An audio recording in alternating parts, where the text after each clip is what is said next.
Morning.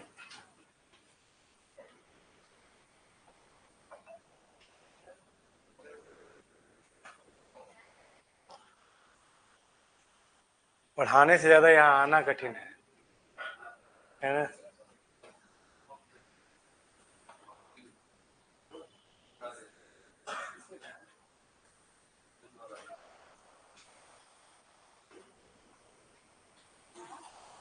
हम लोग तुगलक से शुरू करेंगे। खिलजी हो गया था, अलाउद्दीन खिलजी हो गया था।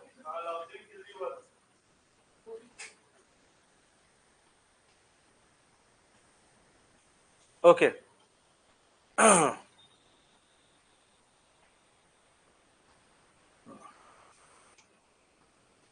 हेलो।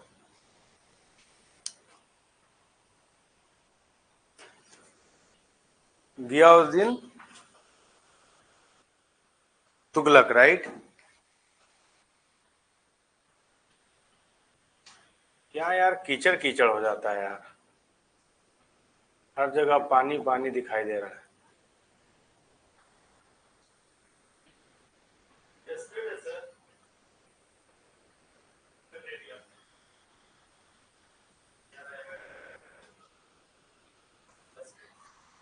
तुगलक।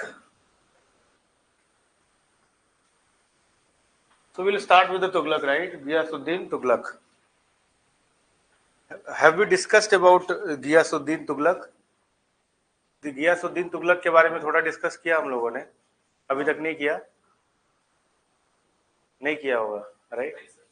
आइए आइए आइए आइए, न्यू कैंडिडेट आइए।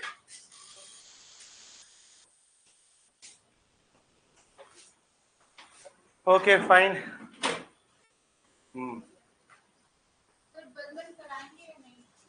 बलबन तो हो गया था।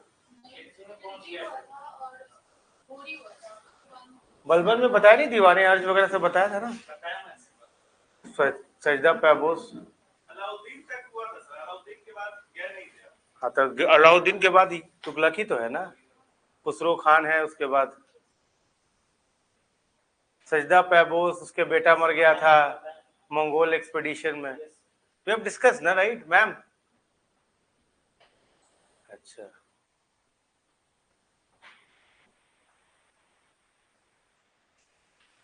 कहाँ है वो? Rahul, it should be hanged.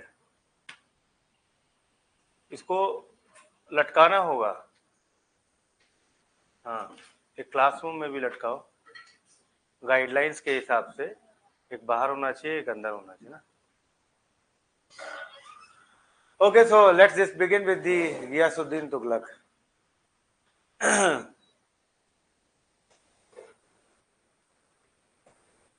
जरा गियासुद्दीन तुगलक के सामने की सिचुएशन देखें थोड़ा सा। Alauddin Khilji has consolidated the empire. Alauddin Khilji ने एम्पायर को कंसोलिडेट किया, पर दक्षिण भारत में उसने टेरिटोरियल स्टेट्स बनाए, समझ, सुजरानिटी एक्सेप्ट कराया। डायरेक्ट रूल नहीं। सर प्लीज कम आउट, यहाँ आइए ना सर, उतना पीछे क्यों? आइए ना, मैं कुछ कुछ करूंगा नहीं आप लोगों को, आप आगे आइए। आइए सर, आप लोग भी आइए प्लीज। सर आप भी आइए ना सर, यहाँ क्यों इतना जगह बाकी है? सबको पता था आज क्लास है मेडिवल हिस्ट्री का। Okay sir. हाँ, तो उसने दक्षिण भारत में क्या किया? सुजरानिटी एक्सेप्ट कराया। What was the conquest of the Alauddin Khilji? Conquest क्या था, कैसे सिटीज जीता उसने?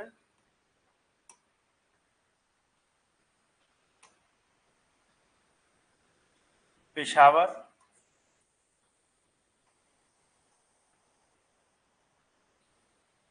पेशावर से मुल्तान, मुल्तान से दिल्ली,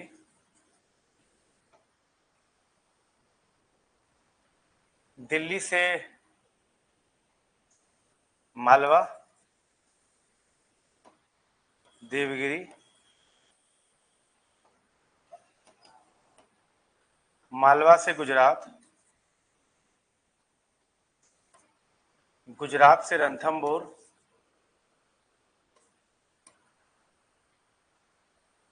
रणथंभौर से चित्तौड़, देवगिरी से वारंगल, काकातीय राइट, वारंगल से द्वार सुवर्णगिरी, क्या नाम था उसका यार, कोई सालास का, द्वार समुद्रम,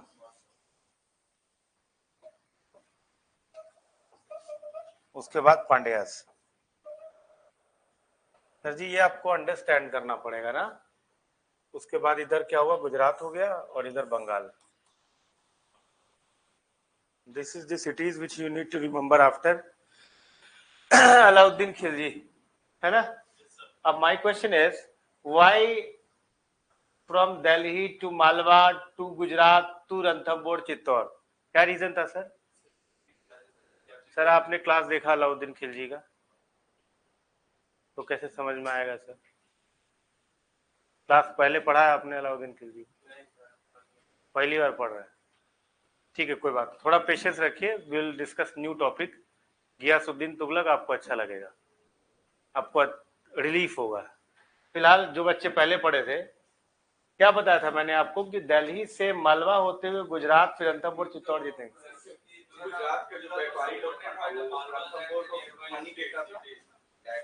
गुजरात में क्या था कि देयर वर रिच मर्चेंट्स, हाँ तो इसको पैसा देते थे ये लोग राजपूतों को। तो दिल्ली और गुजरात में कायदे से तो राजपूत होते हुए आना चाहिए, पर घूम के लाया गया, और ये मास्टर स्ट्रोक था अलाउद्दीन खिलजी का, right. Okay fine. Ghiyasuddin Tughlaq, Ghiyasuddin Tughlaq, Alauddin Khilji के मरते ही मलिक कफूर आए, खुसरो खान आए, उसके बाद गियासुद्दीन तुगलक आए। तो कोई ऐसा एबल नहीं था, मलिक कफूर भी थोड़े टाइम के लिए बना, उसके बाद डेथ हो गया, उसके बाद खुसरो खान है, उसके बाद तो फिर नया डायनेस्टी स्टैब्लिश हो गया तुगलकों का। तो आपको पता ही है कि जैसे ही कोई बड़ा राजा मरता है तो नेटिव किंगडम जो आसपास के लोग होते हैं ना, वो अपने आप को आजाद कर लेते हैं। जैसे हमारे यहाँ अगर पिताजी की मृत्यु हो गई तो उनके 3-4 लड़के अपने आप को अलग करने की कोशिश करते हैं, और इफ दे आर मैरिड तब तो पक्का ही है, चाहे जुड़े हुए हो, क्या फायदा, अलग अलग हो जाओ, है ना सर। तो जब घर का कोई बड़ा सदस्य मर जाता है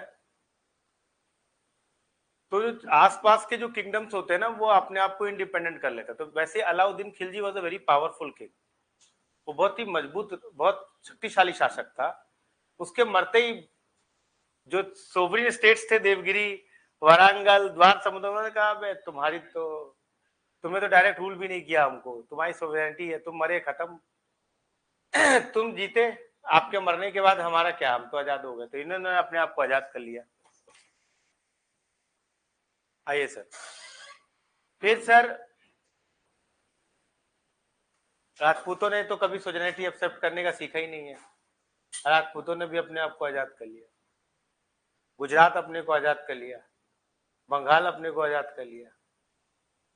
अब गियासुद्दीन तुगलक के सामने था कि भैया वापस वही अंपायर स्टैब्लिश करना है जो अलाउद्दीन खिलजी ने किया है, but in a little mild way. Alauddin Khilji ने जो खराज पर टैक्स लगाया था, याद है आपको जी मैडम, शरिया के 4 वो होते हैं ना taxation, what are these 4 taxation, सब भूल गए।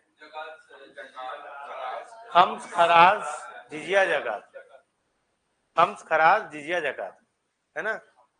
तो जो खराज होता है वो होता है लैंड टैक्स। तो अलाउद्दीन खिलजी ने अपने समय में सबसे ज्यादा लैंड टैक्स कलेक्ट किया था। व्हाट वाज द रीजन, क्या कारण था?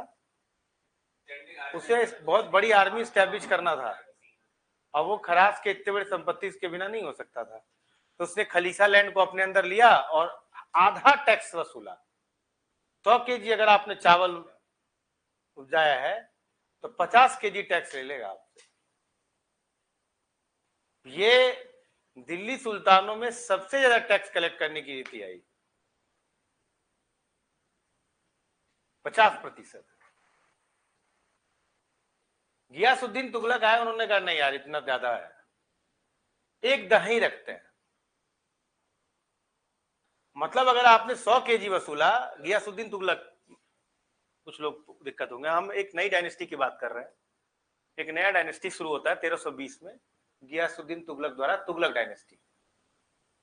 तुगलक डायनेस्टी में सबसे पहले गियासुद्दीन तुगलक ने कहा कि भैया देखो, हम खराज की जो संपत्ति है 1/10 का, वो तो 1/, आधा जो वसूला जा रहा है वो तो गलत है, 1/10 कर लेते हैं, बात समझे। लेकिन मिलिट्री रिफॉर्म्स इनको सेम मेंटेन करना था। Why ma'am, why you need to maintain a standing army and the same military reform? What was the reason? Mongol का अटैक का डर है, उत्तर पश्चिम भारत से अटैक का डर है ना, मंगोलों का अटैक का डर है। तो मंगोलों से अटैक का डर है तो फिर वो तो चेहरा, हुलिया और दाग तो मेंटेन करना पड़ेगा। वाई चेहरा, हुलिया, दाग? चेहरा क्या होता है, दाग क्या होता है? हुलिया या चेहरा इसलिए रखते हैं क्योंकि आप एक इक्तदार हो, तो आपने अपने कुछ आर्मी को इनको भेज दिया तो करप्शन होने का चांस था। और दाग क्यों? घोड़े पे स्टैंपिंग कर रहे हैं आप, ताकि ताकि खच्चर, गधा, उसको न डाल दिया। पता चला कि आप लड़ने गए, आपके सामने खच्चर दौड़ रहे हैं। अब खच्चर से दौड़ के तो सर जी युद्ध नहीं जीता जा सकता, वो भी मंगोलों से। नहीं समझा बात को क्या हुआ? जैसे मान लो तुम इक्तेदार हो, तुमको बोला कि 100 सैनिक रखना है। अब तुमको उसके लिए 1000 रुपए दिया गया, तुम सोच लो भैया हमको अय्याशी करनी है, दारू पीना है, लड़कियों का नाच देखना है। अब तुम 1000 रुपए में कैसे रखोगे, इतना कुछ करोगे?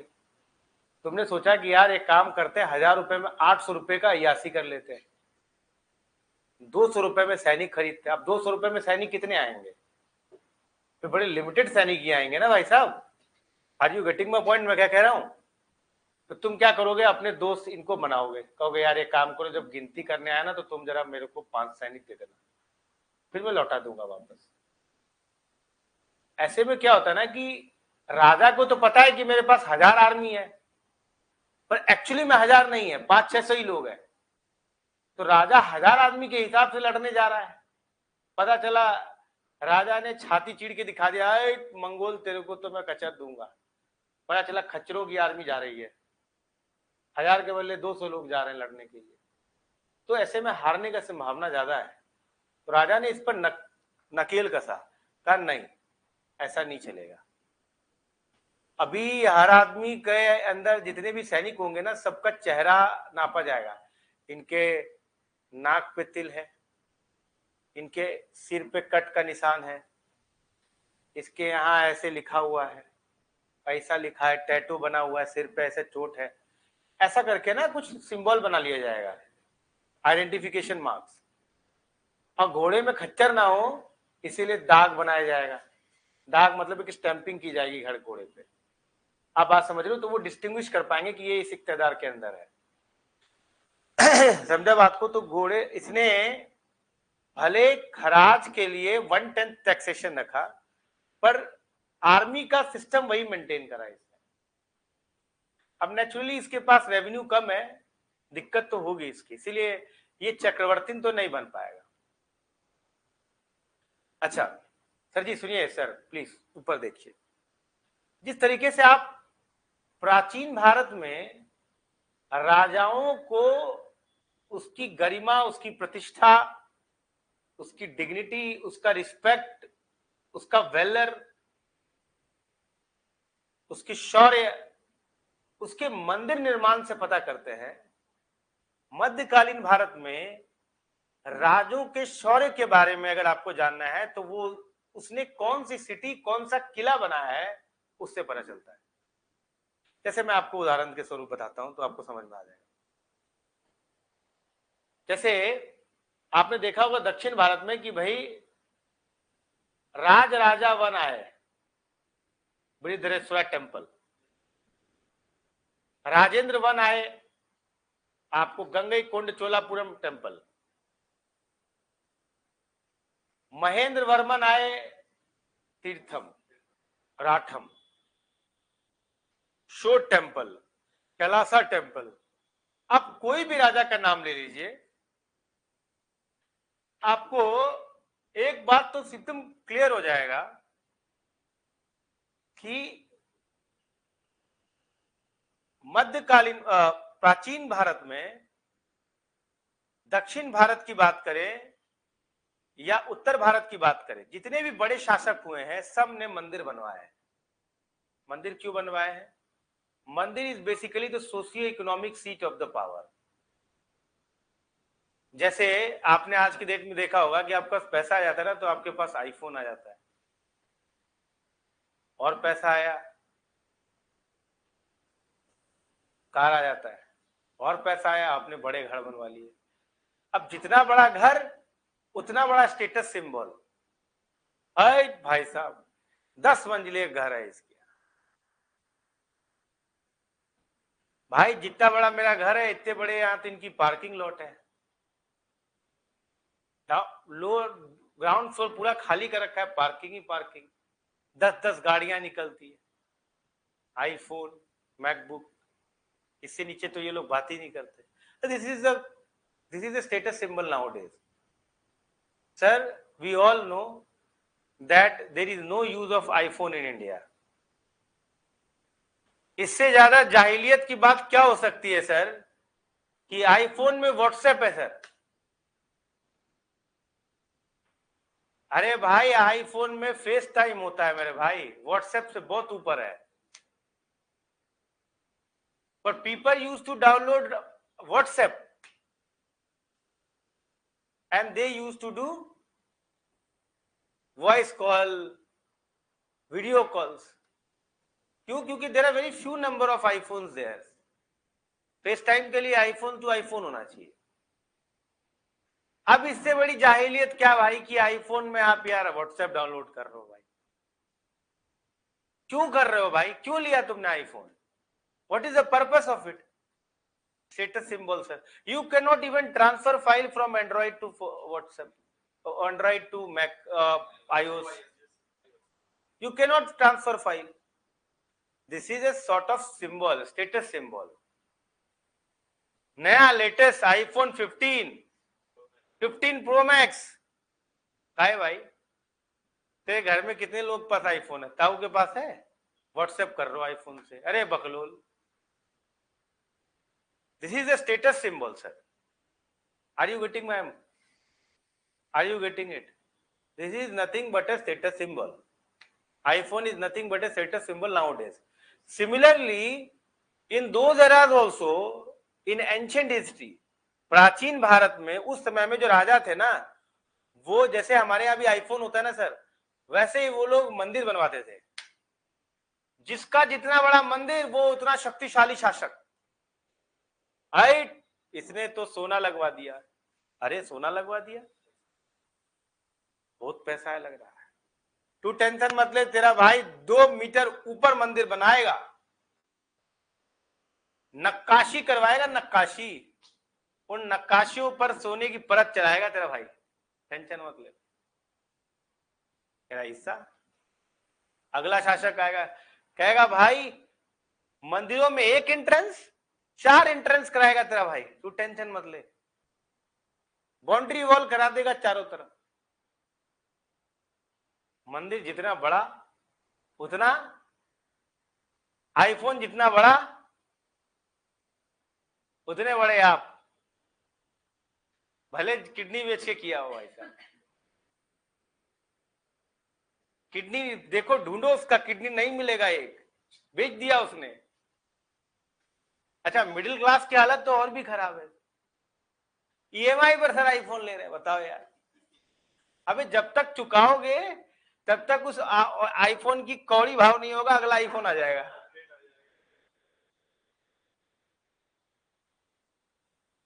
हैं सर बताइए सर, ये तो हाल है मिडिल क्लास का। अच्छा तो वही है सर, यहां पर भी जितना बड़ा शासक उतना बड़ा मंदिर। सिमिलरली मध्यकालीन भारत में भी यही है। तुगलकों की औकात नहीं है सर, तुगलकों की औकात इतनी अच्छी नहीं है, ऊपर से एक तो एक दाही ले रहे हैं पैसा खरास। लेकिन शहर तो बनेगा तुगलकाबाद, उस शहर में मस्जिद होगा, उस शहर में बड़े किले होंगे। Tughlaqabad fort sir, one of the worst construction which was ever made in Delhi Sultan was constructed by Tughlaqs. One of the worst construction. Tughlaqabad fort जाइएगा आप सर, थूक क्या जाइएगा, पूरा पत्थर का बना हुआ है, सैंडस्टोन का।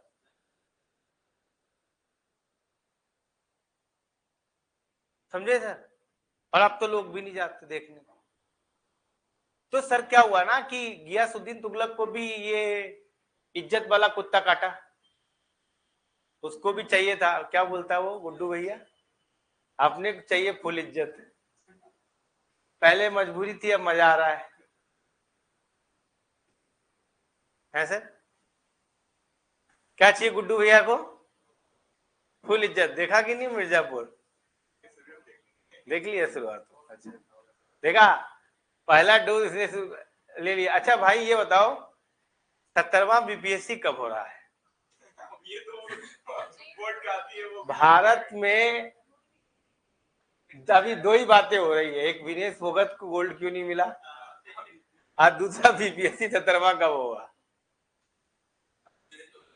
वो कैलेंडर को फेंक दो, 69 बीपीएससी के मेंस का रिजल्ट नहीं दिया अभी तक इन्होंने, 10 दिन होने जा रहा है। पिछले 8 महीने से ये कॉपी नहीं चेक कर पा रहे और कह रहे हैं कि we are comparing ourselves with UPSC.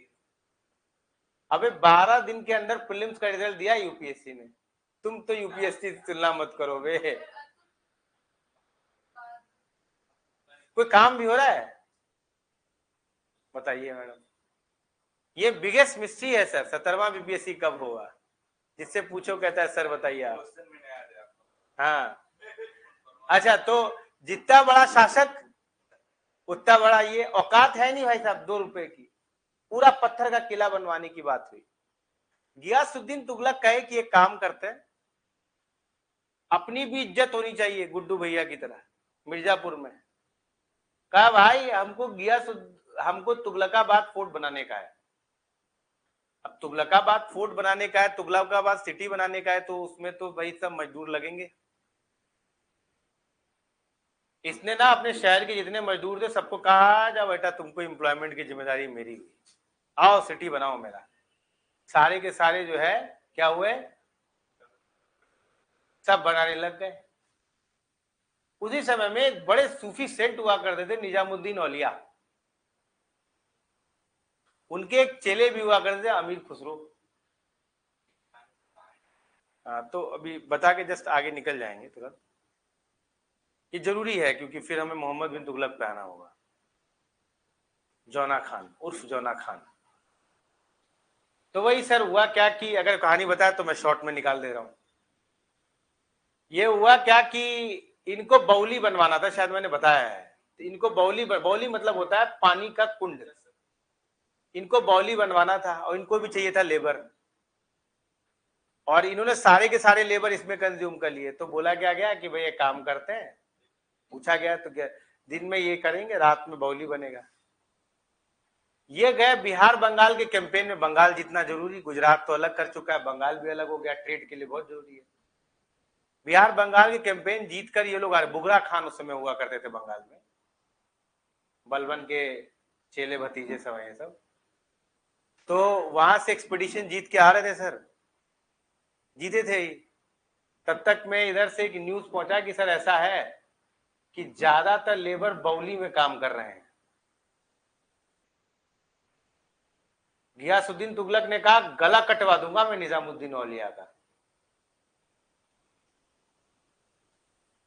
ये बात निजामुद्दीन औलिया को पता चला कि भाई कोई आ रहा है उसको गला काट देगा। तो उन्होंने इसी के स्टेटमेंट दिया जो बड़ा फेमस हुआ, हुनूज हुनूज दिल्ली दूरस्थ। क्या बोला? हुनूज दिल्ली दूरस्थ। और तुगलकाबाद फोर्ट को एक कर्ज दिया, कहा या बसे बज्जर या बसे गुज्जर। कहा कि जा गियासुद्दीन तुगलक, श्राप देता हूं मैं तुझे कि इस जगह में या तो बीहड़ होगा या यहां पर गुज्जर जो है अपने जानवरों को क्या करवाएंगे, चलवाएंगे। या तो ये बीहड़ बन जाएगा या जंगली जानवरों का रहने का बसेरा बन जाएगा। ठीक है, हुनूस दिल्ली दूरस्त, तू मुझे मारेगा। ये आए, ये इनके बेटे का नाम था जौना खान, जिसको आप मोहम्मद बिन तुगलक के नाम से भी जानते हैं। जौना खान के नाम पर ही जो है फिरोज शाह तुगलक, जो उनका कजिन था, उसने जौनपुर सिटी एस्टेब्लिश करा था। समझ में आ रहा है? बाद में यही शार्की डायनेस्टी एस्टेब्लिश हो जाती है और अपने आप को आजाद कर लेते हैं। जौना खान इनका बेटा अपने बाप से बहुत प्यार करता था। कहा मेरे पापा बंगाल एक्सपीडिशन से आए हैं, एक वुडन पेवेलियन बनाते हैं, स्वागत करते हैं इनका। वो आ ही रहे थे कि वुडन पेवेलियन के सिर पे गिर गया, उनकी मृत्यु हो गई। अब यहां पर इतिहासकारों के बीच में एक विभेद है कि जौना खान निजामुद्दीन औलिया के भी बड़े मानने वाले थे, बहुत मानते थे जौन निजामुद्दीन औलिया। तो ऐसा तो नहीं है कि निजामुद्दीन औलिया और ये दोनों ने कॉन्स्पिरेसी रचा मार दिया, लेकिन इस बात पर ज्यादातर इतिहासकार मना करते हैं। कहते हैं कि कोई भी चाहे कितना भी सूफी सेंट हो, पर जौना खान अपने फादर से बहुत प्यार करता था। तो ये एक्सीडेंटल डेथ था, कोई कॉन्स्पिरेसी नहीं है। हाथी पर बैठ के आए थे, हाँ, तो वो पूरा का पूरा जो पेवेलियन था वो गिर गया, तो हुनूस दिल्ली दूरस्थ हो गया। समझ में, दिल्ली आ नहीं पाए वो। और यहाँ पे तुगलकाबाद फोर्ट भी जो है बिहड़ी हो गया आज के डेट में। तो गियासुद्दीन तुगलक की कहानी यहाँ पे खत्म होती है। अब इनके बेटे की कहानी होती है, जिसे यूपीएससी रस्क ले लेके पढ़ाती है, मोहम्मद बिन तुगलक। देखिए, किसी भी राजा का सन की होना और ना होना, एक बहुत फेमस, पता नहीं आप लोगों ने पढ़ा है कि नहीं, ओथेलो। ओथेलो पढ़ा है सर आपने? विलियम शेक्सपियर की है, नहीं पढ़ा? आप लोगों में anybody has red? William Shakespeare नहीं पढ़ते आप लोग यार? The famous tragedy William Shakespeare है, जिसको ओमकारा बनी हुई है। ओमकारा ओथेलो पे ही बनी हुई है। ओमकारा देखा है आप लोगों ने? This is one statement given by William Shakespeare. कहते हैं क्या, हालांकि बोलते तो अजीब तरीके से है वो, कहते हैं कि बहादुरी और बेवकूफी के बीच में एक छोटे से धागा का अंतर होता है। बहादुरी कब बेवकूफी बन जाए और बेवकूफी कब बहादुरी बन जाए बता नहीं सकते हम। अब सामने वाला कोई आदमी आया, कहा कौन है रे, मार पीट के ठीक कर देंगे। तुम भी आए लड़ने के लिए और लड़ लिए, तो जो जीत गए तो क्या बहादुर आदमी था, और जो मार पिटाई करके दो चार हाथ खाए और नीचे गिर गए, हॉस्पिटल में भर्ती और टांग वांग तोड़वा के, तो क्या बेवकूफ आदमी हो तुम? नहीं सर, कौन बोला था लड़ने के लिए तुमको? गलत बोल रहे हैं सर। तो बहादुरी और बेवकूफी में ना एक धागे का अंतर होता है। मोहम्मद बिन तुगलक के साथ एकदम सेट बैठता है ये। मोहम्मद बिन तुगलक के जितने भी एक्सपेरिमेंट, अगर वो सक्सेसफुल होता तो इतिहास में महानतम राजाओं में अकबर से ऊपर नाम होता मोहम्मद बिन तुगलक का। लेकिन अगर रिजल्ट अच्छा नहीं है तो वो पागल सन की, जिस इतिहासकार ने जो मर्जी हुआ वो बोला है। सर यही मैं सही बोल रहा हूँ गलत बोल रहा हूँ? Sir if you are preparing for UPSC, result आ गया तो वाह, फलाना बाबू ने क्या मेहनत किया, शिशिर कुमार ने क्या मेहनत किया, क्या क्या मेहनत कर रहे हैं सब, है ना सम्राट? क्या मेहनत किया यार, गर्दा मचा दिया लड़के ने। और जो तुम फेल हो गए, बड़े आए थे यूपीएससी निकालने, हम तो कहे थे कि चपरासी वाला फॉर्म भर दो, एसएससी भर दो, भरा नहीं। बाबू साहब को कलेक्टर बनना था, बनो कलेक्टर। 10 लोग आपको सलाह देने आ जाएंगे सर। सर मैं बता रहा हूं, यूपीएससी की तैयारी में एस्पिरेंट को छोड़ के सभी लोग सलाह देने आते, ज्ञान देने आते हैं आपको। बेटा पीसीएस का फॉर्म भरे? नहीं बेटा भर लो, हम बता रहे हैं तुमको। बेटा तुमने ये किताब पढ़ा, फलाना बाबू का बेटा तो बिना पढ़े निकाल लिया। अरे एक दिव्य ज्योति जलता रहता है, सर पे मनी होता है जो यूपीएससी क्लियर करते हैं। उसके 2 हाथ नहीं होते, 4 हाथ होते हैं, वो दोनों हाथों से लिखता है वो। डेक्सटेरिटी, सब्यसाची। देवता होते, देवता भगवान का रूप होते। अरे अम्मा तू जा, मैं निकाल लूंगा, और जो ना निकला तो मैं उसका जिम्मेदार होऊंगा, तुम जाओ भाई, ज्ञान ना दो। यहाँ पे अपने यूपीएससी एस्पिरेंट को ये चीज बहुत फेस करना पड़ता है अपने लाइफ में। हर आदमी आपको चलता फिरता आदमी ज्ञान दे के निकल जाएगा, समझ में? जिसने अपने जिंदगी में, उसे ये भी नहीं पता कि पैटर्न क्या, वो भी आपको ज्ञान दे के निकल जाएगा। खैर अब आते हैं हम लोग अपने मोहम्मद बिन तुगलक के घटनाओं में, घटनाक्रम। देखिए मोहम्मद बिन तुगलक को अगर आपको समझना है ना, तो उसके घटनाक्रम को समझना होगा, समझना पड़ेगा आपको मोहम्मद बिन तुगलक को, ऐसे नहीं समझिए। एक बात तो और बता देता हूं मैं, तुम चाहे भले कितना भी उसको गरिया लो, पर था वो चक्रवर्ती। चाहे तुम कितना भी मजे ले लो मोहम्मद बिन तुगलक के, पर वही एकमात्र शासक था दिल्ली सुल्तानों में जिसे मैक्सिमम एक्सटेंट फैला था। है क्या उसका?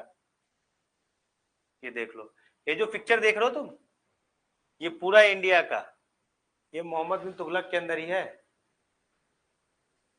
समझे बात होगी नहीं भाई साहब? ये जहाजनगर का एरिया है, बाद में जीतता है इसको भी। सबसे ज्यादा एक्सटेंट मोहम्मद बिन तुगलक के अंदर है, और अपने जाते जाते वो सब हार भी जाता है।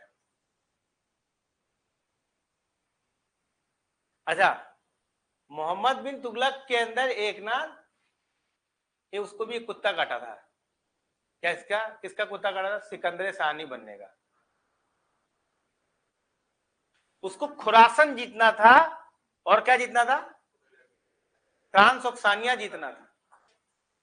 खुरासन और ट्रांसोक्सानिया जानते हो किधर? खुरासन ट्रांसोक्सानिया नहीं बताए थे यार। खुरासन और ट्रांसोक्सानिया मवात और नहर वाला जो बेल्ट है, जो जो सिर दरिया आमू दरिया वाला था यार। नहीं नहीं देखा है क्या?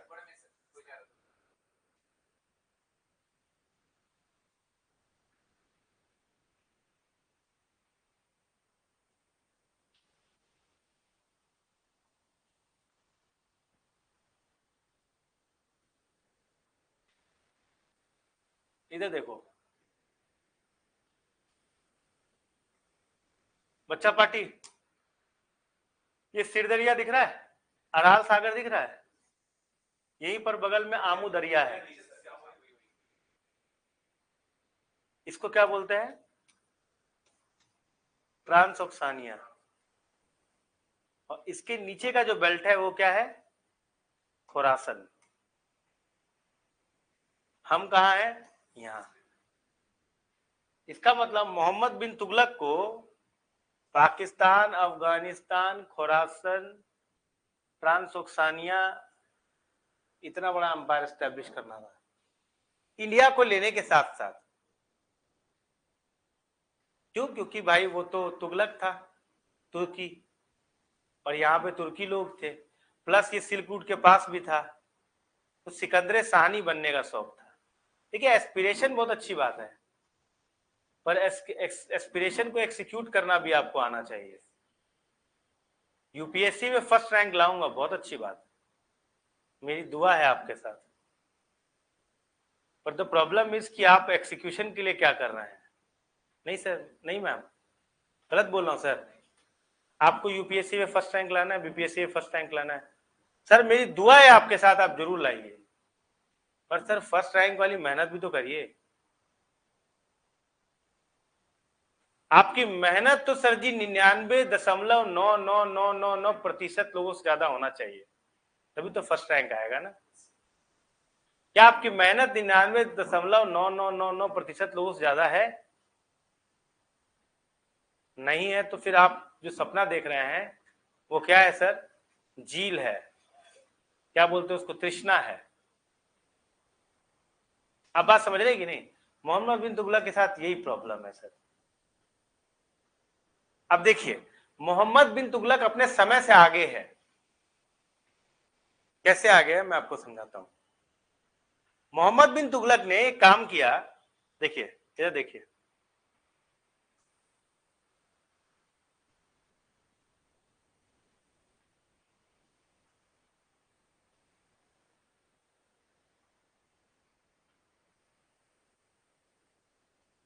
यहां आता है, ठीक। मोहम्मद बिन तुगलक ने क्या कहा कि एक काम करते हैं, उसने कहा कि मेरे सामने क्या क्या समस्याएं हैं। सर देखिए इधर, मोहम्मद बिन तुगलक को समझिए तभी आपको आगे समझ में आएगा। कहा मेरे सामने क्या क्या समस्याएं हैं। समस्या नंबर 1 कि मंगोलों का आक्रमण हो सकता है, इसीलिए चेहरा दाग वगैरह सब कुछ चला रहे हैं आप लोग। समझा बातों की नहीं? कहा भैया ये तो समस्या बहुत बड़ा है। अभी मंगोलों के आक्रमण से हमको अपने दिल्ली को बचाना है, एक समस्या ये चीज। दूसरा, उसको चक्रवर्ती सिकंदर सानी बनना है, यानी कि उत्तर और दक्षिण भारत उसे दोनों जीतना है। तो अलाउद्दीन खिलजी के बाद दक्षिण भारत ने अपने आप को आजाद कर लिया। तो मोहम्मद बिन तुगलक ने क्या किया कि ये जो ककतियाज हैं, वारंगल वाला बेल्ट, द्वार समुद्रम वाला बेल्ट, मदुरई वाला बेल्ट, इन सब को जीता और कहा कि आज से यहां पर हमारा शासन हुआ। अंतर देखिए मैडम, अलाउद्दीन खिलजी में और मोहम्मद बिन तुगलक में। ये तीनों बेल्ट अलाउद्दीन खिलजी ने भी जीता है, याद है सर? पर उसने कहा कि भाई जो शासक वहां का होगा, जैसे वारांगल में मान लीजिए कि ककतियाज है, तो ककतिया को ही राजा बना के आ गया। होयसाला में, द्वार समुद्रम में होयसाला का राजा है, इसको छोड़ दीजिए तो आपको नींद आ जाएगा। ऐसे सीधे बैठिए ना, हाँ ये चीज करिएगा तो नींद आ जाएगा ना। तो सर सुनिए, द्वार होयसाला का जो द्वार समुद्रम है उसको जीता और कहा तू ही राजा बन जा। समझे समझे कि नहीं? तो अलाउद्दीन खिलजी क्या करता था कि जीतता था, थप्पड़ मारता था, अब बोलता था तू ही राजा बन। नहीं समझा? जैसे तुम वहां के राजा हो, मैं अलाउद्दीन खिलजी हूं, मैं तो नहीं आऊंगा, मलिक कफूर आएगा, पर मैं आया आपके पास, आपको थपड़िया दिया, नीचे गिरा दिया, बोला अब तू मेरे बस अब पावर को समझ गया, अब तू ही राजा बनेगा। बस बदले में क्या करना है, सोजरानिटी, पैसा थोड़ा भेज देना मेरे को। मोहम्मद बिन तुगलक का सिकंदर सानी बनना है। सिकंदर सानी तो भाई अलाउद्दीन खिलजी को ही बनना था, पर he was a practical Sikandar सानी।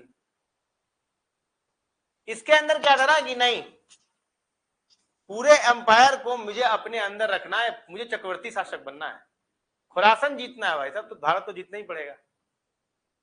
और इसने कहा कि भाई ऐसा है, बंगाल और गुजरात बुंदेलखंड होते हुए जाना पड़ता है, तो क्यों ना ऐसा कर दिया जाए कि ये एरिया जीत लिया जाए और नदियों के थ्रू जो है ईस्ट वेस्ट कोस्ट तो मिला दिया जाए, जिससे हमारे क्या खूब पैसा आएगा। दक्षिण भारत को इसने क्या किया, पूरा का पूरा जीत लिया। अब प्रॉब्लम ये था कि दिल्ली में रह के दक्षिण भारत को मैनेज करना मुश्किल था। अच्छा, ये समस्या अलाउद्दीन खिलजी के सामने नहीं थी। पहले मेरी बात को समझिए और जानने की कोशिश कीजिए मैं क्या बोलने की कोशिश कर रहा हूं। ये समस्या अलाउद्दीन खिलजी के सामने नहीं था। क्यों नहीं था अलाउद्दीन खिलजी के सामने? भैया तुम्ही को दे दिया है रूल करने के लिए, रूल करिए, तो दिल्ली से कहीं शिफ्ट होने की क्या जरूरत है? लेकिन मोहम्मद बिन तुगलक के सामने ये समस्या है। क्यों है मैडम ये समस्या? सर क्योंकि वो तो खुद शासन कर रहा है। अच्छा, मोहम्मद बिन तुगलक के अंदर एक तो ये चीज है, एक तो इतिहासकार ये बोलते हैं कि दक्षिण भारत को दिल्ली से रूल नहीं किया जा सकता था, इसीलिए उसने अपने कैपिटल को दौलताबाद शिफ्ट किया, देवगिरी दौलताबाद। ठीक, एक मिनट, कुछ इतिहासकार ये बात बोलते हैं। कुछ इतिहासकार ये भी कहते हैं कि अपने बचपन के दिनों में जब वो गवर्नर की तरह रूल कर रहा था, जब ये युवा था, यूथ था, तो उसका वो देवगिरी का ही गवर्नर था, समझे कि नहीं? तो उसके अंदर वो पहले जैसे नहीं होता ना, कुछ बच्चों का होता है कि 10th-12th किया इस सिटी में, अपना अफेक्शन है, कनेक्शन बन जाता, मेरे को यही रहने का है, अपन यहाँ जाते थे, वो उसके साथ इस पार्क में बैठते थे, यहाँ हमने समोसे खाए, कचौड़ियाँ खाई, दोस्त यार मिला करते थे, वो भी मिला करती थी, इसी से हम उसको साइकिल से पीछा किया करते थे। These are the things, right? These are the memory, nostalgia. समझे बात हो कि नहीं? तो वही नॉस्टैल्जिया मोहम्मद बिन तुगलक के अंदर भी था कि भैया मुझे देवगिरी जाना है क्योंकि मेरा बचपन वही बीता है। दूसरा कारण, कुछ इतिहासकार कहते हैं कि मोहम्मद बिन तुगलक के दिमाग में अमीर खुसरो ने बहुत भर रखा था, और ये देवगिरी ऐसा है, दौलताबाद ऐसा जगह है, वहां तितलियां नाचा करती हैं, प्रकृति की सुंदरता वहीं पर है, हैं? अगर रूहे जमी अस्तो अमी अस्तो अमी अस्तो अमी। ऊपर उत्तर में कश्मीर, दक्षिण में दौलताबाद, अमीर खुसरो ने भर रखा था उसके दिमाग में। कुछ इतिहासकार ये भी मानते हैं। समझ में आ रहा है कि नहीं? कुछ इतिहासकार कुछ और कारण भी देते हैं। कुछ इतिहासकार ये कहते हैं कि मोहम्मद बिन तुगलक समय से ज्यादा आगे सोचता था। उसका यह मानना था कि अगर मंगोलों का आक्रमण दिल्ली की तरफ होगा तो मंगोलों का और तुगलकों की लड़ाई होगी, तो हो सकता है कि कई सारे दिल्ली वासी मर जाएं, मार दिए जाएं। सर ध्यान सुनिएगा, कई सारे दिल्ली वासी, sir these are the reasons which you should write, लिख लेना बाद में जाके, अब किताब में नहीं लिखा है इतना सारा कारण। अगर मैं पूरा दिल्ली खाली कर दूं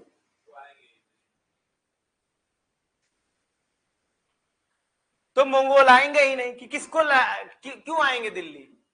जब सारे लोग दिल्ली के उठ के दौलताबाद चले जाएं तो अटैक क्या बिहार में लड़ने आएंगे क्या? नहीं समझा बात को? देखिए मामला कैसे ट्रेजेडी हो जाएगा। उसको लगा कि मंगोलों के आक्रमण को रोकने का सबसे सही तरीका यह है कि दिल्ली खाली कर दो। जब दिल्ली खाली हो जाएगा,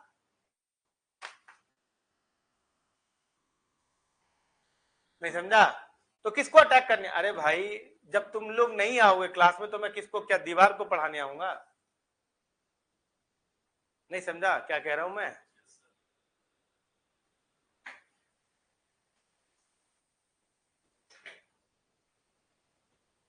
तो ये दिमाग लगाया कि अगर मैं दिल्ली से उठा के, थोड़ा सा साउंड ज्यादा करो यार, हेलो आवाज आ रहा है क्या? बोलना तेज पड़ रहा है। ये अपना दिमाग लगाया कि अगर मैं दिल्ली से उठा के लोगों को दौलताबाद ले जाऊं तो दिल्ली खाली हो जाएगा, तो मंगोल आएंगे ही नहीं अटैक करने के लिए। और जो मंगोल आए भी तो कोलेट्रल डैमेज नहीं हुआ कि दिल्ली वासी सारे के सारे क्या हो गए, दौलताबाद शिफ्ट हो गए। तो जो लड़ेंगे वो सैनिक लड़ेंगे, तो सैनिकों को उसने वहां पोस्ट कर दिया कि भैया एक काम करना, अगर मंगोल आएंगे लड़ लेना। समझा बात हो कि नहीं? अभी नहीं, एडवांस सैलरी अभी नहीं देगा वो, देखो अभी बात समझा कि नहीं? तो इसने डिसाइड किया, ये जो 4-5 कारण थे मैडम जो मैंने आपको बताया। क्या दिल्ली के लोगों को सजा देने के लिए? वो इट इज नॉट दी, वो ऐसा मेरा रीजन भी नहीं है कुछ। बोला था वो इब्न बतूता बोले या फरिश्ता बोले, उनसे कुछ नहीं, मतलब ऐसा कोई बहुत बड़ा, कुछ लोग कहते हैं ऐसा कि वो दिल्ली के लोगों को वो कहते इसलिए गर्मी के महीने में लेके जाए चला गया। खैर जो भी है, तो उसने क्या किया, सुनिए ध्यान से, उसने क्या किया कि गर्मी के महीने में, एकदम मई जून की गर्मी थी, एकदम कड़कड़ाती हुई, पूरे दिल्ली वासियों को कहा कि उठा के लेके चल दो। दौलताबाद में शिफ्ट हो गए, निकले थे वहां से लाख, पहुंचे 10। समझे बात है कि नहीं? आधे लोग गर्मी में डिहाइड्रेट होकर मर गए। अब वहां से उठकर सीधे आए कहां पे? दौलताबाद में। वो क्या सोचा कि दिल्ली खाली कर देंगे तो मंगोल क्यों आएंगे। अब मंगोल सोच रहे हैं कि अब तो हमारे सामने कोई हिंड्रेंस ही नहीं है, अब तो दिल्ली भी खाली है, दिल्ली को कैप्चर कर लेते हैं।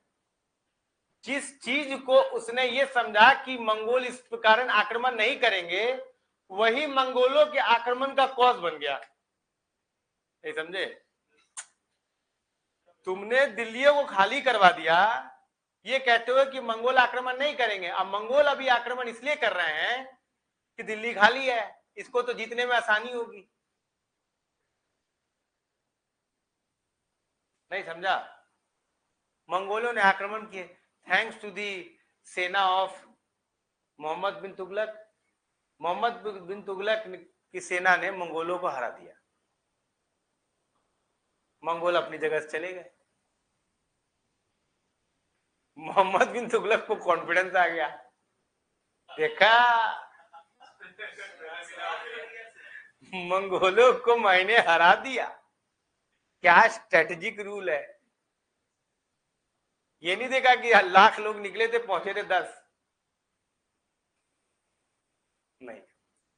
अभी इसने क्या सोचा? अभी सोचा कि चलो अब तो मंगोलों को हरा दिए हैं, सिकंदरी शाह बनने का हमारा शौक है, खुरासन जीत लेते हैं और ट्रांसोक्सानिया जीत लेते हैं। मतलब जब कुत्ते की मौत आती है वो शहर की तरफ जाता है, ये कहावत है ना सर।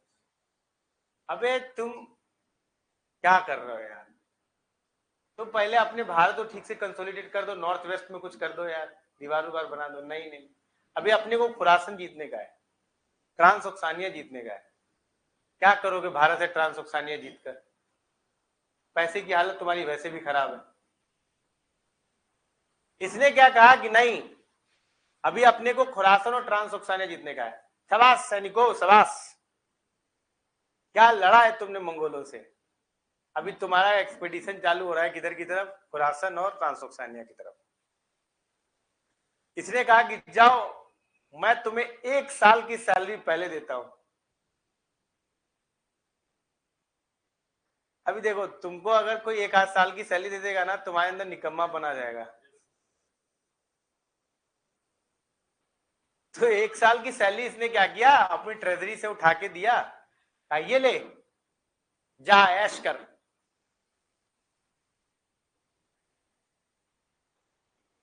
सभी जितने भी आर्मी लोग थे उन्होंने अपने जेब में सैलरी रख लिया। अब जब सबको सैलरी बांट दिया गया, सब दौलताबाद में है।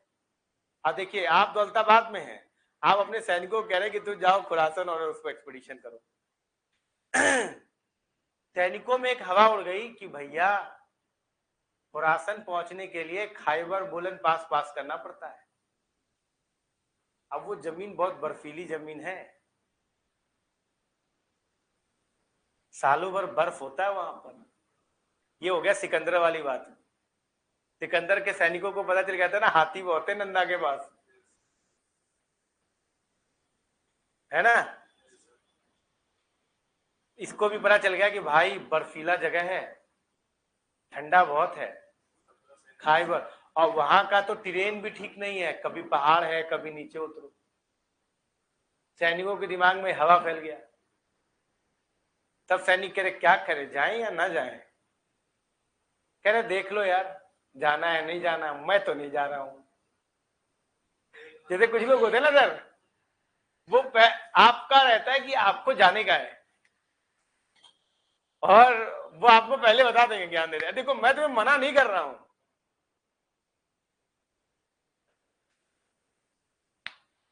मैं तुमको मना नहीं कर रहा हूं, मैं नहीं जा रहा हूं, लेकिन अबे तो तुम क्या कर रहे हो बे? है, कह रहा भाई देख तुमको मैं मना नहीं कर रहा हूं, मैं लेकिन नहीं जाऊंगा। तो अगला वाला कह रहा है जब तुम भी सैलरी साल भर का लिए और हम भी सैलरी साल भर का लिए, तो तू नहीं जाएगा तो मैं भी जाऊं।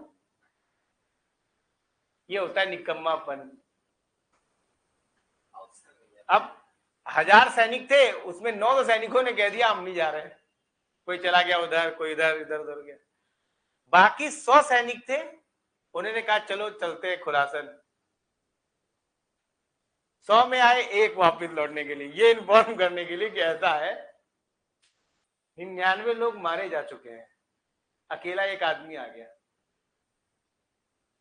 अब लगा दौलत कि भैया लोग तो हमारा खुरासन का सपना नहीं पूरा कर पाए, कहा बहुत हो गया, अब दौलताबाद से दिल्ली जाना पड़ेगा, मेरा खुरासन और ट्रांसोक्सानिया का सपना पूरा करना है मेरे को। तो मोहम्मद बिन तुगलक अपने जितने भी लोग थे उनको वापस लेके पहुंचे। तो 1000 लाख लोग गए थे, 100 पहुंचे थे और वापस पहुंचे 10। दिल्ली की इतनी पॉपुलेशन नहीं थी कि वो अगले पॉपुलेशन को सस्टेन कर पाए, इतने कम लोग दिल्ली पहुंचे। उन्होंने सैनिकों को इकट्ठा किया, कहा क्या हुआ, क्या नहीं सर वहां से बहुत मुश्किल से लड़ाए हैं, बुरी तरीके से हार गए हैं और सर हम नहीं जाएंगे, वहां टेरेन बहुत गड़बड़ है। अब मोहम्मद बिन तुगलक ने तो भाई साहब साल भर की सैलरी दे दिया था अपने ट्रेजरी से। बेचारा मोहम्मद बिन तुगलक अब करे तो क्या करे, अब जबरदस्ती जिद तो कर नहीं सकता किसी के साथ। बोला ठीक है चलो खुरासन और ट्रांसोक्सानिया का सपना छोड़ देते हैं। लेकिन अभी अपने को चक्रवर्ती तो बनने का है, लेकिन पैसा है नहीं, और दिल्ली में इतने लोग भी नहीं है कि टैक्स दे। बड़ी बात सुनिए, सिचुएशन देखिए सर, खराज कहां से मिलेगा दिल्ली में, गिन के 10 लोग तो दिल्ली पहुंचे हैं, खेती करेगा कौन। तो दिल्ली के आसपास के क्षेत्र में तो खेती हो रही है, गंगा यमुना दोआब में का focus on Ganga Yamuna Doab, there is nothing wrong. 50% tax तो खिलजी ने, अलाउद्दीन खिलजी ने वसूला था। अलाउद्दीन खिलजी ने 50% टैक्स वसूला और वो भी सिकंदर शानी था, तो हम भी टैक्स वसूलते हैं। इसने क्या किया कि 20 टाइम्स मोर टैक्स, जो कि 1/10 जो था, जो पिछले गियासुद्दीन तुगलक कलेक्ट कर रहे थे, उसे 20 गुना ज्यादा टैक्स बढ़ा दिया। There is nothing wrong in that, उतना ही टैक्स था जितना अलाउद्दीन खिलजी ने टैक्स वसूला था। पर प्रॉब्लम क्या था, टाइमिंग। बदकिस्मती जब अगर बदकिस्मती जब साथ होता है ना सर, तो ऊंट पे चढ़े हुए आदमी को कुत्ता काट लेता है। कोई गलती नहीं थी, same tax has been collected by Alauddin Khilji, पर प्रॉब्लम टाइमिंग का था। तुरंत जब उसने टैक्स वसूला कि भाई टैक्स वसूल लेंगे, अच्छा खासा पैसा आएगा, फिर से कलेक्ट करेंगे आर्मी, फिर अपना खुरासन और कराची एक्सपीडिशन करेंगे। पर सर क्या हुआ ना कि फेमाइन आ गया और अपने 20 टाइम टैक्स कर दिया, लोगों ने खेती छोड़ दिया, भाग गए खेती छोड़ छोड़। और जो बचे कुछ लोग थे जिनको भागने का कोई ऑप्शन नहीं था, उन्होंने रेबल कर दिया, ए राजा वो पागल आदमी है यार, ये क्या कर रहा है, ऐसा कर रहा है वैसा कर रहा है, कभी दिल्ली से लोगों को गायब कर देता, कभी ये कर देता, कभी वो कर देता, क्या नौटंकी चल रहा है। अब ये बेचारा सॉफ्ट हार्टेड कह नहीं नहीं नहीं नहीं, गलती तो हो गया है, कोई 20 टाइम टैक्स नहीं वसूला जाएगा। कहा क्या दिक्कत तुम्हारा, कह रहा तुम 20 गुना टैक्स वसूल रहे हो, क्या नौटंकी चल रहा है तुम्हारा। कह रहा अलाउद्दीन खिलजी के समय में बात अलग, तुम्हारे टाइम में बात अलग है, अभी क्या चल रहा है, काल है खाने को खाना नहीं, तुमको यार टैक्स वसूलने पड़ा है। तो खाने को खाना नहीं, मोहम्मद बिन तुगलक का दिल पसीज गया, तुमको खाने का खाना नहीं है, तुमको खेती करने का पैसा नहीं है, नहीं है साहब, तू टेंशन मत ले, तेरा भाई तेरे को लोन देगा। समझ मारे कि नहीं, तेरा भाई तेरे को लोन देगा, एक सेपरेट डिपार्टमेंट बनाया गया दीवाने को ही, कहा मैं तुम्हें एग्रीकल्चर लोन दूंगा, तक का भी लोन, कहा मैं तुमको लोन दूंगा, तेरा भाई है ना, तू टेंशन मत ले। कहा ठीक तेरा लोन दूंगा, अच्छा लोन कैसे, जैसे तैसे अलाउद्दीन खिलजी ने लोन का पैसा इकट्ठा किया, अलाउद्दीन के मोहम्मद बिन तुगलक, इससे क्या किया, सबको लोन देना शुरू किया। अभी सभी लोग एग्रीकल्चर करने के बजाय अपनी बेटियों की शादी करा रहे हैं, समोसे खा रहे हैं, आइसक्रीम खा रहे हैं। और जब वापस वसूलने की बात आई कि हाँ चलो भाई तुमको दिए थे पैसा, क्या हुआ, कहा साहब मेरे तो अकाल में चला गया पैसा। तो 2-3 लठिया लाए, 2-4 थपड़िया दिए, गए गधा कहीं का, तुमको लोन दिए, तुम पैसा नहीं वापस दे रहा है। जब 2-4 लठिये ने 2-4 थपड़िया दिया तो लोगों ने प्रोटेस्ट करना शुरू कर दिया। देखो बात क्या है ना, तुम अगर हर प्रोटेस्ट पे अपने आप को झुकाओगे, और प्रोटेस्ट होगा और झुकोगे, और प्रोटेस्ट होगा और झुकोगे, ये प्रॉब्लम है। When you have taken a decision, stick by your decision. इसने क्या किया, क्या करना शुरू किया इसने लोन के पैसे क्या किया, चलो भाई लोन वेवर, आप में से जितने भी लोग हैं जिन्होंने भी लोन दिया है सबको माफी। अब सवाल उठा कि लोन दिया है, किसी से उधार देके दिया है, तुम्हारे पास पैसा नहीं है, अब तुमको क्या करने का है। तो मोहम्मद बिन तुगलक ने देखा कि 13th सेंचुरी में एक चाइना के शासक थे, उन्होंने टोकन करेंसी शुरू किया। What do you mean by token currency? The currency which you are holding right now, जिस करेंसी को आज के डेट में आप होल्ड करते हो, वो एक टोकन करेंसी है। नहीं समझ रहे हो बात क्या कह रहा हूं? जैसे मान लीजिए, suppose I have money with me, मान लेते हैं कि आई हैव मनी 500 रुपीज, समझो ले लो। तो सपोज आई हैव 500 रुपीज, तो क्या इस नोट की वैल्यू 500 रुपए है? क्या इस नोट का फेस वैल्यू 500 रुपीज है? अरे तुम लोगों ने वो नहीं पढ़ा है क्या यार, फुल बॉडीड क्वाइन, क्या इकोनॉमिक्स पढ़ रहे हो? Full bodied coin, token currency, ये सब नहीं पढ़ा है?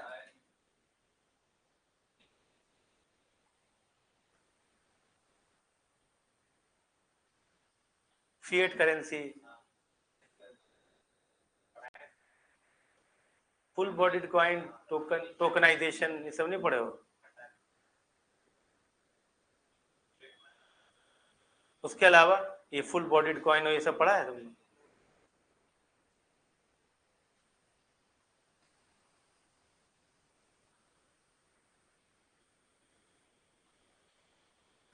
देखो फुल बॉडीड क्वाइन वगैरह जो होता है, उस क्वाइन को कहते हैं, जिस क्वाइन, एक होता है किसी भी चीज करेंसी का इंट्रिंसिक वैल्यू, जानते हो ये चीज? किसी चीज की इंट्रिंसिक वैल्यू होती है एक, और किसी का होता है फेस वैल्यू। दो तरह की वैल्यू होती है किसी भी करेंसी का। जैसे मान लीजिए मैंने गोल्ड का सिक्का लिया है 100 रुपए का, तो 100 रुपए का गोल्ड उसमें लगा हुआ है, इसका मतलब उस करेंसी का इंट्रिंसिक वैल्यू 100 रुपए। मान लीजिए कि suppose this is a gold money, एक एग्जांपल दे रहा हूं, ये मेरा टॉपिक नहीं है, this is the economics topic, economics से पढ़ाया जाता है। Suppose this is the currency right, इसमें 500 रुपए है इसका। अगर इसमें 500 रुपए का मैंने सोना लगा दिया या चांदी लगा दिया और फिर आपको दिया गया, तो इसका मतलब क्या हुआ कि इसकी इंट्रिंसिक वैल्यू 500 रुपए है, और अगर इस पर लिखा हुआ जो वैल्यू है उसको कहते हैं फेस वैल्यू। इसका मतलब इसका वैल्यू, फेस वैल्यू भी 500 रुपए है। अगर किसी का इंट्रिंसिक वैल्यू और फेस वैल्यू दोनों बराबर हो जाए तो उसको हम लोग बोलेंगे फुल बॉडीड कॉइन है वो। बात समझा? क्या ये फुल बॉडीड मनी है? नहीं है, इसकी लागत 500 रुपए नहीं है। जब ऐसा कभी होता है तो फिर ये टोकन मनी हो जाएगा। इसका मतलब कि इसकी इंट्रिंसिक वैल्यू 500 रुपए नहीं है, फिर भी इसकी फेस वैल्यू 500 रुपए है। फिर भी मैं इसे इसलिए एक्सेप्ट कर रहा हूं क्योंकि somebody as a central authority RBI जिसने ये प्रॉमिस किया है कि अगर किसी भी डे और नाइट में अगर आप ये 500 रुपए लेकर आओगे तो मैं इसके इक्विवेलेंट की का पैसा आपको दे दूंगा। ये वो विश्वास है जिसके बेसिस पर ये मनी चल रहा है। Are you getting my point? This is what token currency means. Token currency का मतलब ही होता है कि कोई करेंसी है, उसका अपना एक इंट्रिंसिक वैल्यू होगा जो कि उसके फेस वैल्यू से कम होगा। समझा बात हो कि नहीं? इंट्रिंसिक वैल्यू फेस वैल्यू से कम होगा। बात को समझ रहे हो मैं क्या कह रहा हूं? 500 रुपए का अगर कोई सिक्का है तो उसकी इंट्रिंसिक यानी उसके अंदर की वैल्यू जो होगी वो उसके फेस वैल्यू से कम होगा। बात समझा? लेकिन तुम उसे इसीलिए एक्सेप्ट कर रहे हो क्योंकि somebody as a central authority has promised कि अगर तुम ये वैल्यू लेकर मेरे पास आओगे उसके इक्विवेलेंट का कोई भी एसेट मैं आपको दे दूंगा। 500 रुपए का सोना दे दूंगा, चांदी दे दूंगा, जो भी होगा। नहीं समझा जी? This is what token currency means. अब चाइना में उस समय में पेपर करेंसी का सिस्टम था, शुरू हुआ था नया नया टोकन करेंसी। इसने कहा भाई चाइना में शुरू हुआ, अपन को भी स्टार्ट करना चाहिए। 13वीं सेंचुरी में चाइना ने स्टार्ट किया। इसने कहा अपन भी चालू करेगा, कहा पैसा तो है नहीं। इसने कॉपर करेंसी के नाम का एक टोकन करेंसी शुरू किया। टोकन करेंसी कहने का क्या मतलब हुआ कि अगर मान लीजिए 100 रुपए का किसी सिक्के में वैल्यू होगा तो उसकी इंट्रिंसिक वैल्यू 100 रुपए नहीं होगी। सिर्फ वो अलाउद्दीन, सिर्फ मोहम्मद बिन तुगलक कहेगा कि मैं प्रॉमिस करता हूं कि मैं ये दूंगा। तो टोकन के फॉर्म में उसने कॉपर और ब्रॉन्ज के सिक्के छपना शुरू कर दिए। अभी लोगों ने इस चीज का वैल्यू, उस समय तो इतना सिस्टम था नहीं, लोगों ने क्या करना शुरू कर दिया, उसको काउंटरफेट करना शुरू कर दिया, घर में छापना शुरू कर दिया। घर में कारखाने बना दिए गए, पैसे छापे जाए, छाप रहा है, पैसा छपाई हो रही है। अब अलाउद्दीन खिलजी भाई साहब, सॉरी मोहम्मद बिन तुगलक, उनके सामने जब इतने सारे सिक्के आ गए कि भैया ये तो यार हमने तो इतने के प्रॉमिस नहीं किया था, घर में पैसे छपे जा रहे हैं, तो रादर देन कि पकड़ के कचर दिया जाए, भाई आज के डेट में अगर तुम्हें नकली नोट छापा तो गवर्नमेंट ऑफ इंडिया क्या करेगी? तुमको पकड़ के कचरेगी कि सिक्का ही छटा देगी? नहीं समझ रहे बात? वो नहीं नहीं नहीं, गवर्नमेंट ऑफ इंडिया अगर आज की डेट में तुम फेक करेंसी लाओगे तो क्या करेगी? उसके पास एक होता है ना कि पकड़ के तुमको कचर दे कि नहीं नहीं नहीं नहीं, अब 500 रुपए के तो फेक करेंसी आ गया है, अभी 500 रुपए का बैन। भाई 1000 रुपीज को जब डिमोनेटाइज किया गया था, 500 रुपए 1000 रुपए ये तो डिमोनेटाइज था ना। जब इसको डिमोनेटाइज किया गया तो उसका कारण ये नहीं था कि काउंटर फेक करेंसी बहुत आ गया है, उसका कारण ये था कि ब्लैक मनी बहुत आ गया है। समझे बात हो कि नहीं? आज के डेट में अगर पैसा अगर तुमने टोकन करेंसी छापा और अगर सामने वाला बंदा जो है वो अगर मान लो कि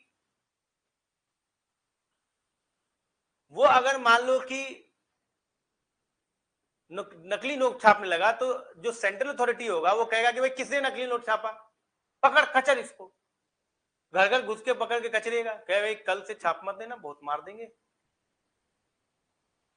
और सिक्योरिटी मेजर्स बढ़ा दिए जाएंगे, कोई डुप्लीकेट मनी ना छापे जाए। इसने ऐसा नहीं किया, इसने कहा अभी ये टोकन करेंसी नहीं चलने का, अभी टोकन करेंसी बंद करो। अरे ये होता तो कोई बात ना होती। इसने बोला कि जितने काउंटर फेक करेंसी छापे गए हैं या जितने भी नोट हैं सब आप मुझे वापस करिए, बदले में मैं उसको गोल्ड और सिल्वर में कन्वर्ट कर दूंगा। यानी कि जिसके पास ओरिजिनल पैसा था उसको तो गोल्ड सिल्वर मिला ही मिला, और जिसने फेक किया उसको भी। भाई साहब ऐसा बोला जाता है कि चांदी और सोने की स्कार्सिटी क्रिएट हो गया, टीले बना दिए गए। अभी भी तुगलकाबाद फोर्ट में जाओगे ना भाई साहब, तुमको वो सिक्के मिल जाएंगे पड़े हुए इधर उधर। तो जाना तुमको, अरे ये देख लो तुगलक का बात, मोहम्मद बिन तुगलक के सिक्के। बात समझा कि नहीं? अच्छा, उसके बाद भी इसका सपना पूरा नहीं हुआ। इसको कह रहा नहीं मुझे कराची एक्सपीडिशन पे भेजना है, हिमालय के रास्ते ऊपर। अरे भाई तेरे पास पैसा नहीं है मेरे भाई, तू क्या कर रहा है? लोग परेशान, त्राईमाम फेमाइन है, पैसा नहीं, खाने को खाना नहीं। दौलताबाद से दिल्ली शिफ्ट करके, दिल्ली की पॉपुलेशन कम।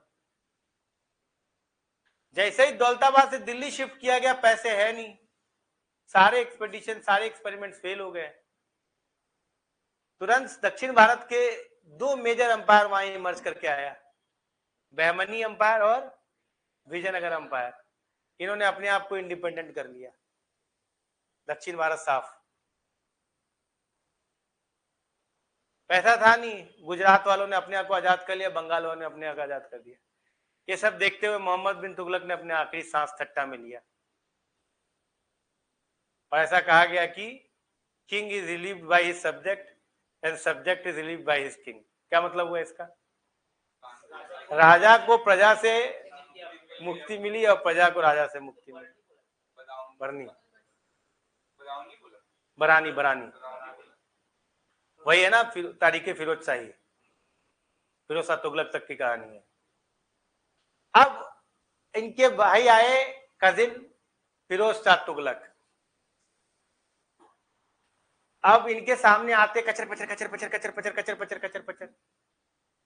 आर्मी कह रही है भाई हमको पैसे नहीं मिल रहे, क्या नौटंकी चल रहा है? साल भर का सैलरी के बाद पिछले 10 साल से सैलरी नहीं मिला है,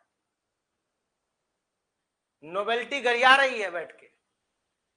क्या पागल आदमी है, सन किए, कभी दिल्ली जाता है, कभी दौलताबाद जाता है, दौलताबाद से वापस आ जाता है, कभी खुरासन जाता है, कभी कराची जाता है। क्या नौटंकी चल रहा है? मुसलमानी क्लर्जी क्लास वही है, बिल्कुल अन इस्लामिक आदमी, क्या नौटंकी करता रहता है। क्या नाप थूथू करवा दिया। फिरोज शाह तुगलक कह रहा भाई इन सबको शांत करना पड़ेगा, साथ में जो अंपायर लूज कर गए उसे भी जीतना है। उसने देखा यार दक्षिण भारत तो जा चुका है हाथ से, गुजरात बंगाल भी हाथ से जा चुका है, ट्रेड हो नहीं रहा है। अच्छा, ट्रेडिंग भी खत्म हो गया, ये बहुत कम किताबों में मिलता है। ट्रेड एक्टिविटी भी मोहम्मद बिन तुगलक के समय में खत्म हो गया। क्या कारण मालूम है? जब से इन्होंने टोकन करेंसी निकाला और जब फ्लॉप हो गया तो ट्रेडर क्लास कह रहा भाई कोई भरोसा नहीं है कि मेरे हाथ में जो सिक्का है वो तेरा छपा हुआ है या घर वालों का छपा हुआ है, हम ट्रेड नहीं कर रहे तुम्हारे से। बिल्कुल, मतलब मोहम्मद बिन तुगलक ने भाई साहब अंपायर को मतलब अंपायर को खत्म ही नहीं किया सर, कचर दिया अंपायर को। सलाहकार खुद परेशान थे सर। अभी फिरोज शाह तुगलक के सामने आएंगे सलाहकार सारे के साथ। अब फिरोज शाह तुगलक कजिन आया सामने, जो आ रहा गरिया रहा, तुम्हारा भाई तुम्हारा ऐसा है यार, तुम एकदम कसम से यार बिल्कुल गधा आदमी था यार। बताइए, दिल्ली की पॉपुलेशन सर एक दहाई कर दिया उसने। एक आदमी 4-4 शादियां कर रहा है पॉपुलेशन बढ़ाने के लिए, ऊपर से दिल्ली दुआब वाले लोग अलग परेशान। भाई बहुत परेशान हो गए मोहम्मद बिन तुगलक। क्या कोई बात नहीं, तू टेंशन मत ले, मैं हूं तेरा भाई है, तू टेंशन बिल्कुल मत ले। अभी क्या हुआ,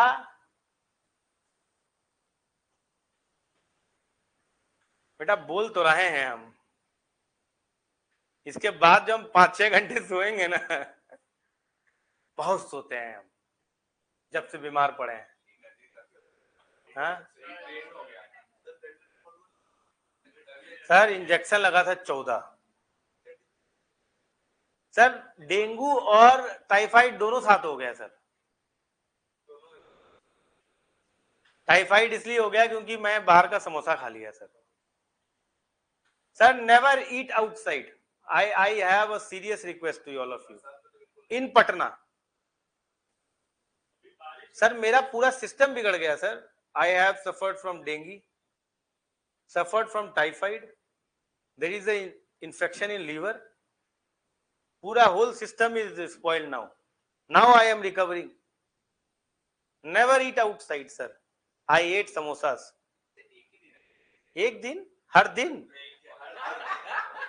एक दिन खा रहे हैं, दिन खा रहे हैं भाई। नहीं सर, समोसा और उसके ऊपर जो है वो पड़ रहा था, ऊपर से सर गोलगप्पा।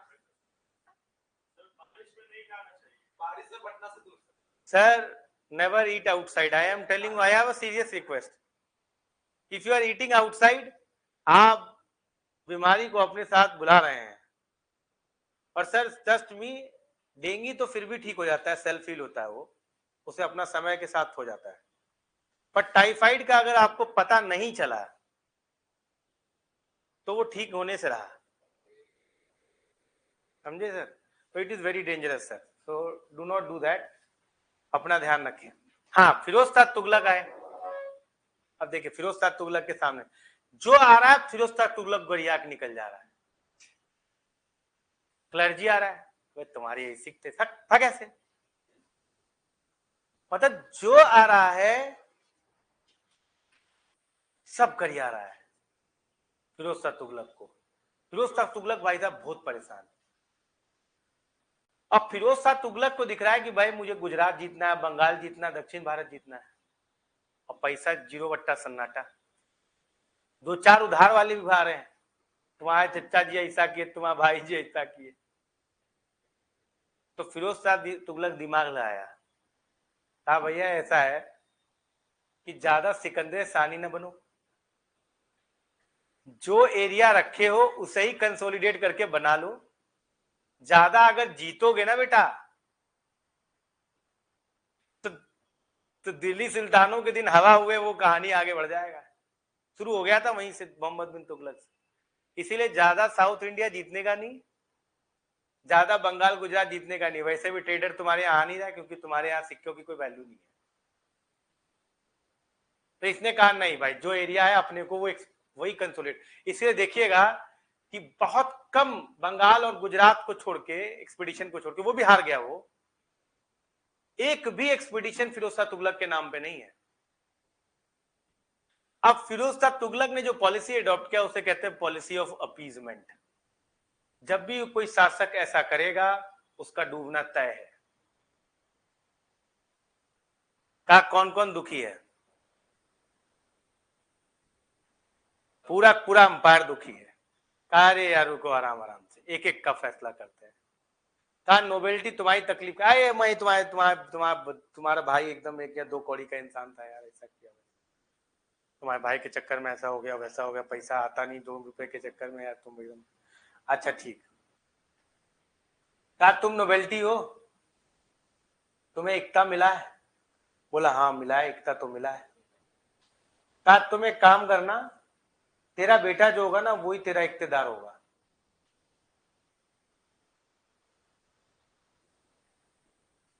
अब यहां पर क्या हुआ सर, जो पोस्ट अपॉइंटेड था वो क्या हो गया, हेरिडेटरी। अब इससे सिस्टम क्या हुआ सर, तेरा बेटा का बेटा का बेटा का बेटा और सब अयोग्य। अब तो भौतिक संपत्ति अलग हो गई। यानी कि जो सिस्टम पहले कभी फ्यूडलिज्म नहीं था, अब तुम उसे फ्यूडलिज्म की तरफ ले जा रहे हो। Point number 1। कहा हो क्या दिक्कत, किसी की दिक्कत? नोबेलिटी ने कहा शादी वादी कर सकते हैं कि नहीं आपस में? कहा अरे बिल्कुल करो, तुम्हारी टेंशन मत लो, तुमको और कुछ चाहिए और मिलेगा, तुम नौटंकी मत करो, मेरा भाई मत सुनाओ मेरे को।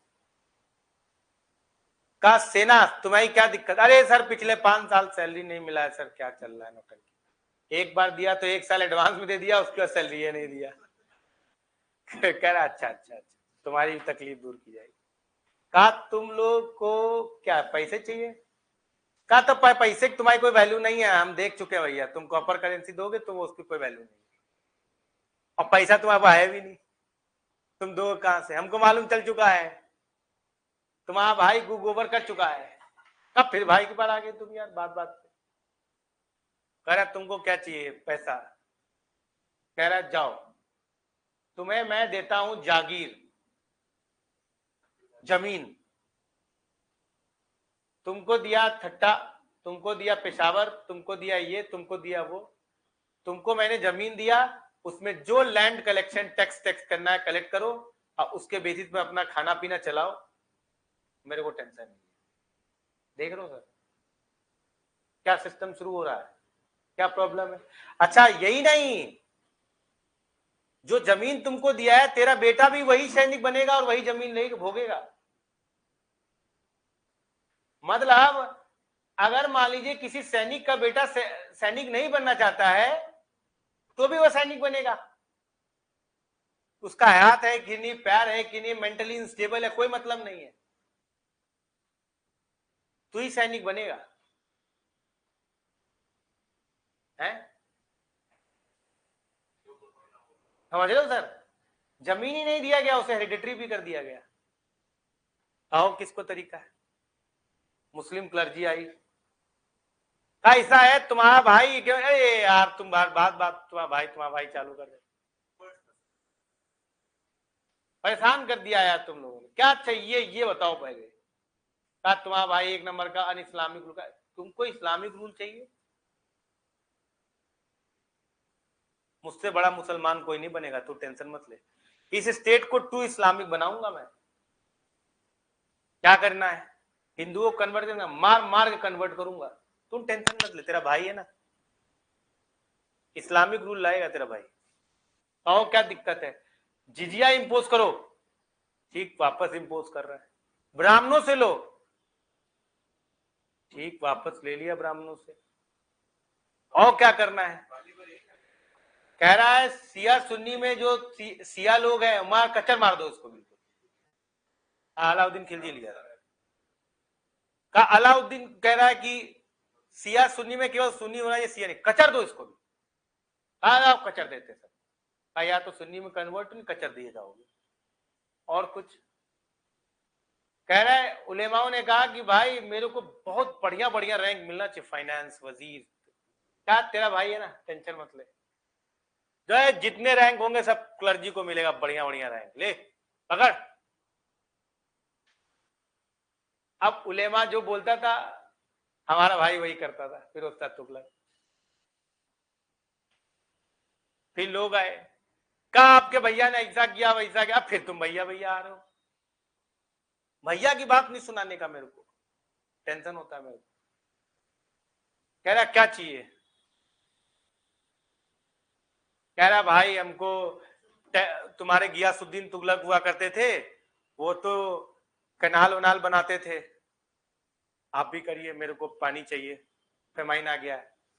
अरे तेरा भाई जिंदा है, बड़ा कैनाल, 1 रुपया मत लो किससे,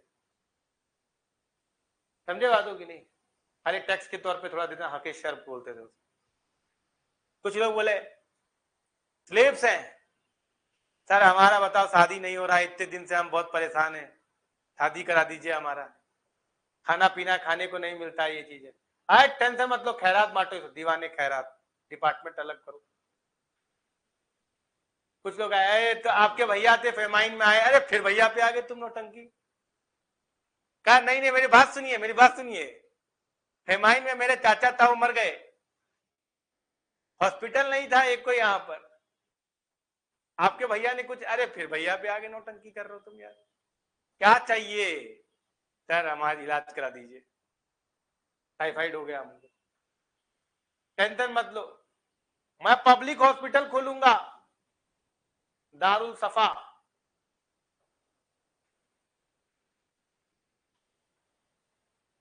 कहा, फिर कुछ लोग आए, कहा ऐसा है कल के डेट में हमारा लूट लपाई कर दिया, लेकिन आपके भैया थे वो कुछ देखे ही नहीं, कोई जस्टिस सिस्टम प्रिवेल। कह रहा जस्टिस, फिर भैया पे आ गए तुमको जस्टिस चाहिए, लाओ सदर उल सदर काजी बुलाए जा सबको। आज से कोई अन्याय नहीं होगा शासन में, इस्लामिक शरिया लॉ के हिसाब से कोई भी गलत चीजें नहीं होंगी, जस्टिस सिस्टम प्रिवेल किया गया।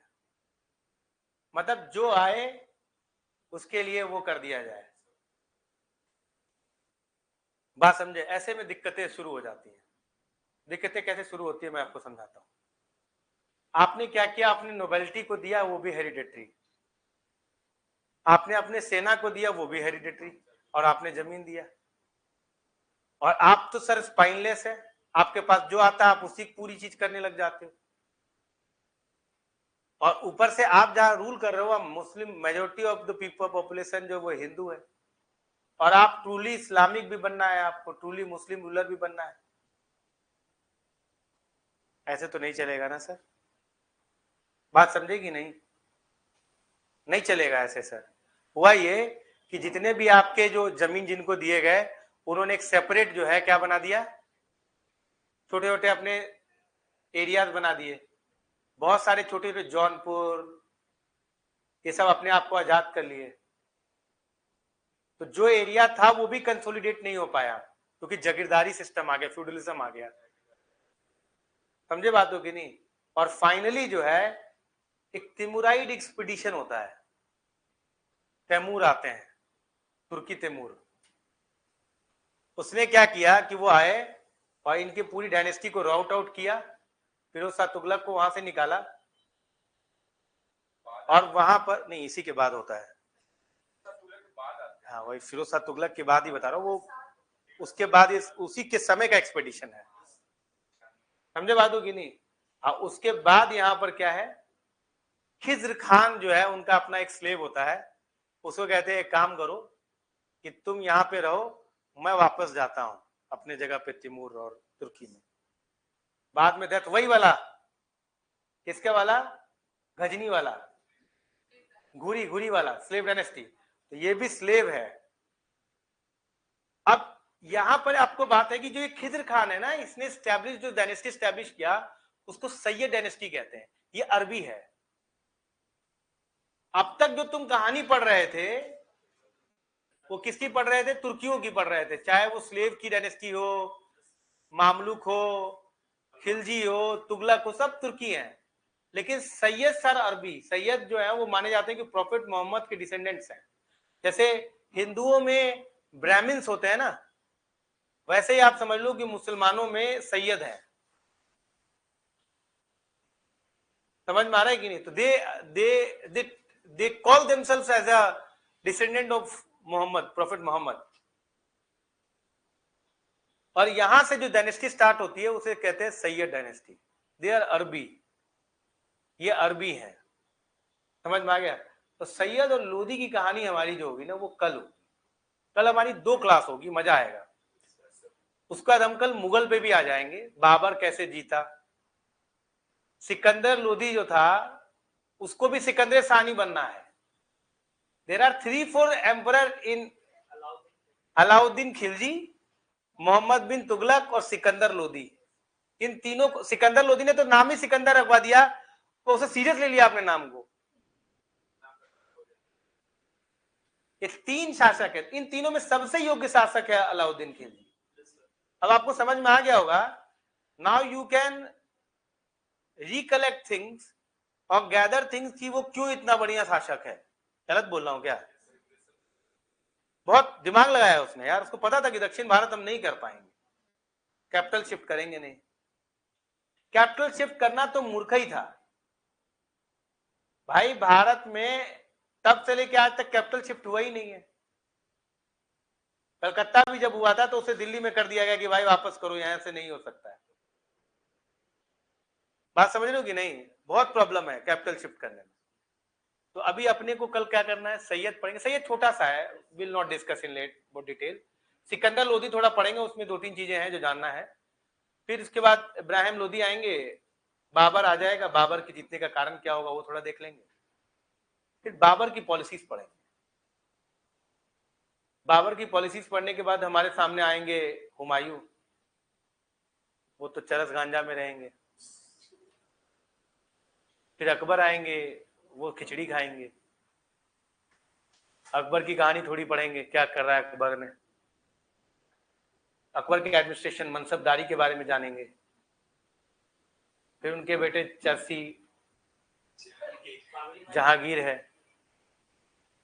उसके बारे में जानेंगे। फिर उसके बाद जो है शाहजहां इश्के मुश्क से डूबा हुआ इंसान, थोड़ा सा दारू। औरंगजेब जिंदा पी रहे, पैसा नहीं है उसके पास।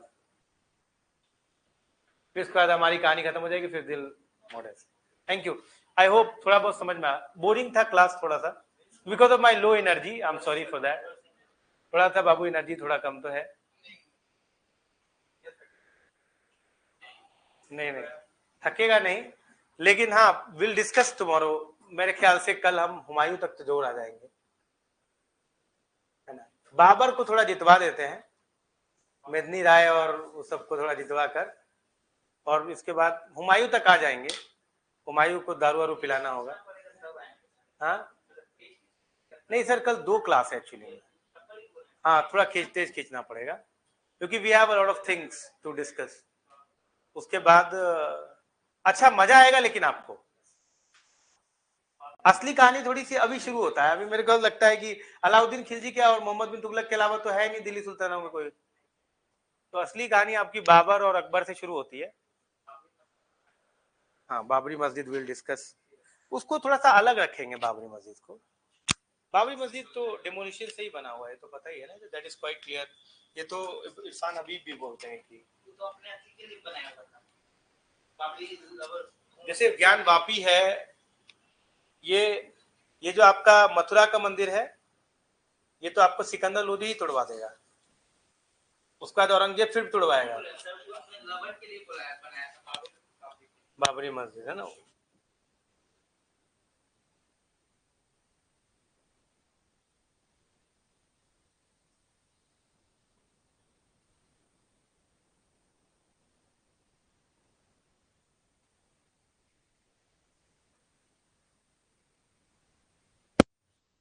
माने यार फिरोज शाह तुगलक में नहीं था। फिरोज शाह तुगलक को तो अपने भाई का वो लेना था ना, उसका भाई वो कर गया था तो उसका लेना। Thank you.